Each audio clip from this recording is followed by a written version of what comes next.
Are you shooting with a DSLR or are you shooting with a mirrorless camera? You're in the right place.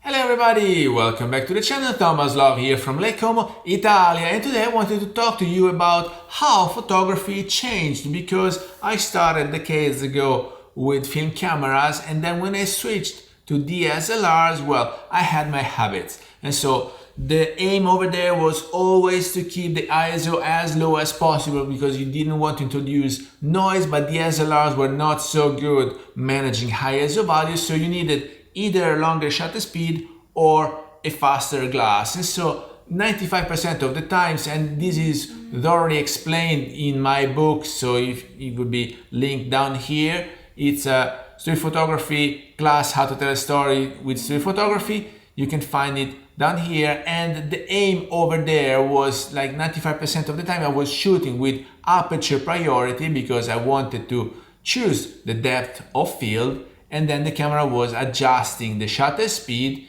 and I had a set ISO value that was the lowest possible. And then if I was about to shoot and I saw that the camera was managing the shutter speed and it was not fast enough to freeze the moment, I was increasing the ISO. This is the 2 cents, basically very easy to set up, and this is the way you were shooting. I was shooting with the DSLRs, but nowadays with mirrorless cameras, since they can handle higher ISO values and not much noise is introduced, well, I'm changing the way I'm shooting because I know I can rely on the camera with auto ISO. So basically I shifted to shooting manual, meaning I'm choosing the depth of field and I'm choosing also the shutter speed, at least the minimum one that I want to have, which is 1/250th of a second, or even faster for street photography if you want to freeze the action.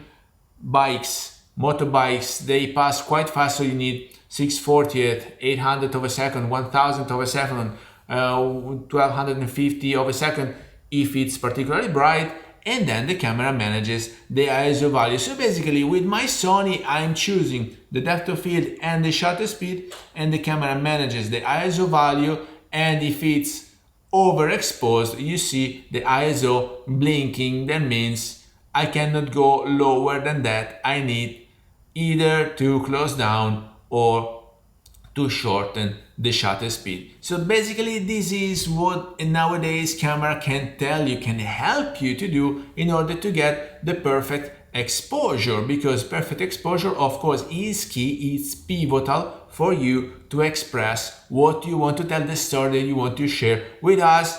It's a matter of framing, it's a matter of composition, it's a matter of exposure. So guys, these are my 2 cents, quick and dirty. I'm gonna show you a few examples down here about how to manage things and how to set up things with nowadays mirrorless cameras. So if you're ready, let's go rolling. So now we are in F Aperture Priority, meaning that I picked up an F aperture of f5.6 and the lowest possible ISO. As you can see, the shutter speed is 1/60th of a second because there's not much light, because it's a bit overcast and it's early morning, so there is not much light coming in. So if I want to shoot and freeze the moment with street photography, I will have to increase the ISO in when the shutter speed satisfies me. So ISO 400 for one. Yes, it's still not enough. As you can see, it's adjusting. I have to go up to at least 1000. So if I want to have street photography session right now, I will have to go up to ISO 1000 or to open the F aperture better than that. I can go down to like 4.5. While if we switch to automatic ISO, now I'm going back to manual and I'm setting ISO to auto, and I'm setting the shutter speed to what I want to have.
So with that, I hope you got some value out of this video. If you did, please remember to like it, share it on social media, subscribe to the channel so you won't miss no videos to come, and I guess I will see you later. Thank you. Bye bye.